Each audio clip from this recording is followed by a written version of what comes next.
BRS అధినేత మాజీ ముఖ్యమంత్రి కేసీఆర్ ను మంత్రి పొన్నం ప్రభాకర్ కలవనున్నారు. ఇందుకోసం ఇవాళ మధ్యాహ్నం ఎర్రవల్లి ఫామ్ హౌస్ కు వెళ్లబోతున్నారు. ఇందులో భాగంగా కేసీఆర్ అపాయింట్మెంట్ కోరింది తెలంగాణ సీఎం. కాంగ్రెస్ ప్రభుత్వం ఏర్పాటై ఏడాది పూర్తయిన సందర్భంగా ప్రజాపాలన విజయోత్సవాలు జరుపుతుంది. ఇక ఈ విజయోత్సవాల్లో చివరి రోజైన ఈ నెల 9న సచివాలయంలో తెలంగాణ తల్లి విగ్రహావిష్కరణ జరపనున్నారు. అయితే ఈ కార్యక్రమానికి రాష్ట్రంలోని అన్ని పార్టీల కీలక నేతలను ఆహ్వానించేందుకు ప్రభుత్వం సిద్ధమైంది.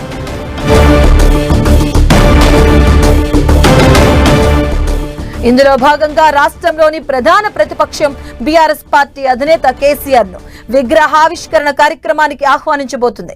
ఇందుకోసం రవాణా శాఖ మంత్రి పొన్నం ప్రభాకర్ ఇవాళ మధ్యాహ్నం 2 గంటలకు స్వయంగా కేసీఆర్ ఫామ్ హౌస్ కు వెళ్లబోతున్నారు.